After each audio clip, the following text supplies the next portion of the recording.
Aujourd'hui, je confie le réglage de mes combinés filetés et de mon châssis à des IA. Ça peut paraître dingue comme ça au premier abord, mais l'IA est un formidable outil si tant est qu'on sache l'utiliser et formuler de bons prompts. Cette idée m'est venue alors que j'utilisais les capacités de l'IA pour m'aider à configurer des voitures sur Gran Turismo 7. Ouais, j'avais dans l'idée de trouver un outil qui m'aide à régler mes voitures, que ce soit en termes de châssis, de boîte ou de moteur, pour aller mettre quelques corrections à des potes sur Gran Turismo 7 en ligne. Yeah, boy. Et très objectivement, les réglages proposés par Gemini sont au top. Les voitures sont beaucoup plus incisives, beaucoup plus efficaces. Bien évidemment, on peut adapter selon son feeling à soi, mais les réglages proposés offrent vraiment des résultats satisfaisants. Néanmoins, on peut avoir de tout petits ajustements à faire. Ça m'est arrivé qu'il me propose des réglages négatifs sur un amortisseur avant ou arrière que je ne pouvais pas atteindre avec GT7. Mais une IA fonctionne en regroupant des informations et en vous proposant la plus plausible possible, donc forcément c'est pas 100% fiable. Par contre, elle a la faculté de recalculer tout ce qu'elle vous a donné comme information en fonction de la modification que vous lui demandez de faire.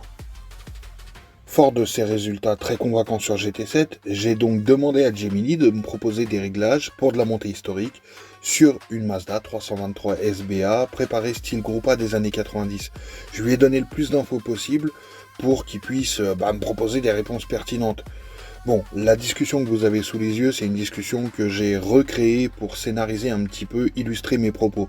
Mais il faut savoir que j'ai fait beaucoup de discussions sur plusieurs jours avec Gemini pour voir s'il me proposait toujours les mêmes choses. Et très clairement, oui. Très clairement, les réglages qu'il me proposait ou les informations qu'il me donnait étaient toujours les mêmes à un pourcentage de 0,01 près.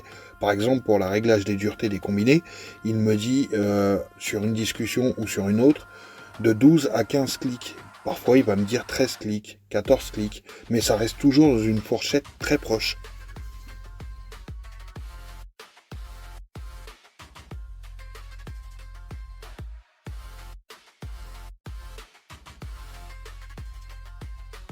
Je démonte pour la 1 millionième de fois mes jantes.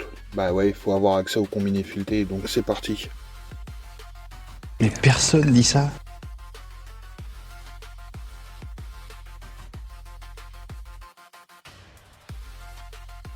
Je m'arme de dégrippants, de beaucoup de dégrippants, parce que les combinés sont peut-être neufs, ils ont été posés il y a longtemps, et ils ont grippé en bas, au niveau de la bague de réglage de la hauteur.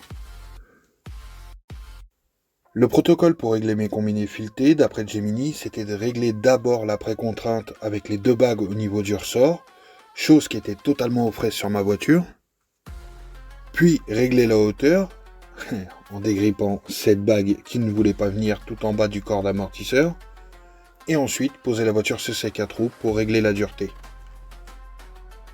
Une seule de mes 4 bagues de verrouillage de réglage de la hauteur a voulu bouger.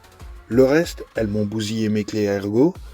J'ai essayé de taper avec une massette et un tournevis, la bague ne voulait absolument pas bouger, même après lui avoir bourré la gueule de dégrippant, ça n'a pas voulu bouger. Alors, la chance que j'ai, c'est que pour descendre la voiture, on n'est pas obligé de dévisser cette bague, enfin du moins de la déloquer. On peut descendre quand même, faire tourner le corps d'amortisseur grâce aux bagues de réglage de précontrainte du ressort. Mais si on veut la remonter, c'est une toute autre histoire.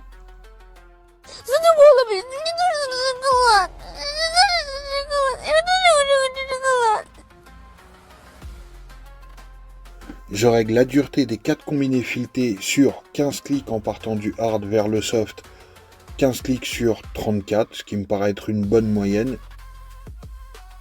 J'ai donc sorti la voiture pour tester si j'ai toujours ce balancement, et il semblerait que le réglage des précontraintes de mes ressorts, qui était, je le rappelle, totalement aux fraises, a fait totalement disparaître ce balancement, ce sautillement. Donc victoire, libération, maintenant il n'y a plus qu'à régler la hauteur de caisse.